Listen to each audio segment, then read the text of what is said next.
From Washington, this is VOA News.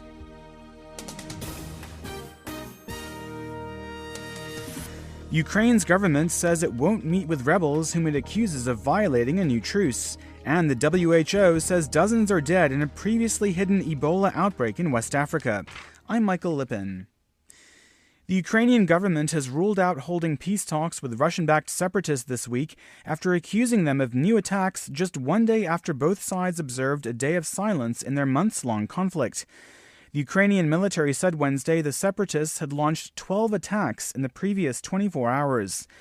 Ukrainian government truce representative Leonid Kuchma said he does not consider a new meeting with the rebels to be advisable because, in his view, a ceasefire cannot be kept by one side alone.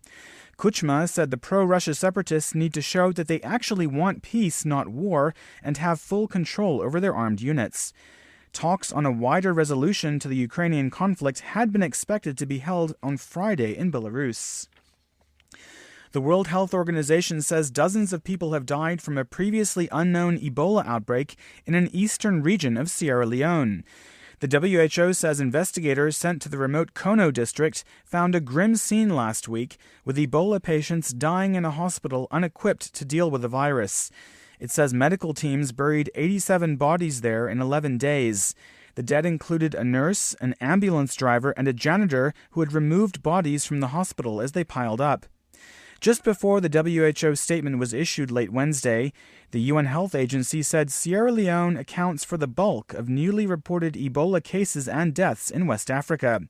As of Tuesday, Sierra Leone's Kono district officially had 123 confirmed cases of Ebola.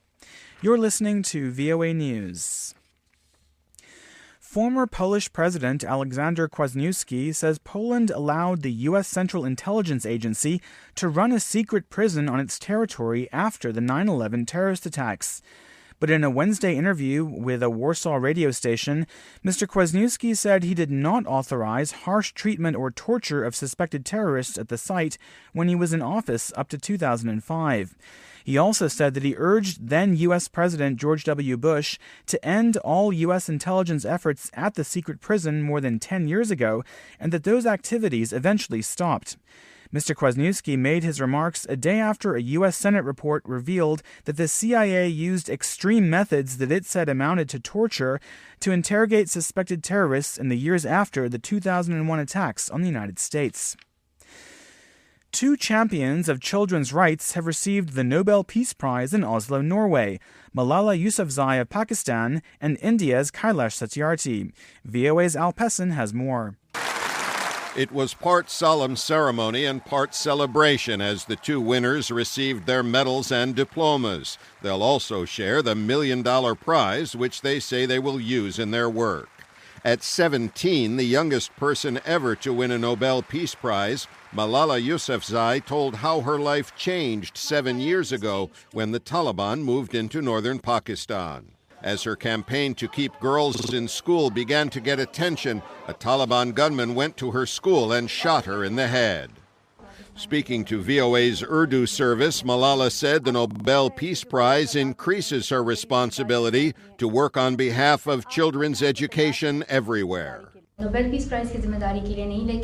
This Peace Prize conveys the very important message that Pakistanis want peace and support education.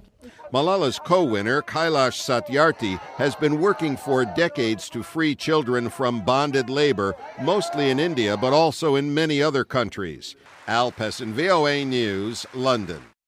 Russian President Vladimir Putin is in New Delhi for talks with Indian leaders aimed at expanding energy and defense ties between the longtime strategic partners. Mr. Putin is set to meet Indian Prime Minister Narendra Modi and President Pranab Mukherjee on Thursday, as well as opposition leader Sonia Gandhi. Russia is facing Western economic sanctions for its role in Ukraine's crisis, and analysts say the Putin mission is aimed at developing new energy markets to help offset the impact of those sanctions. Russian news reports say the talks in India will also focus on military cooperation, space exploration, and the construction of new nuclear plants. I'm Michael Lippin in Washington. That's the latest world news from VOA.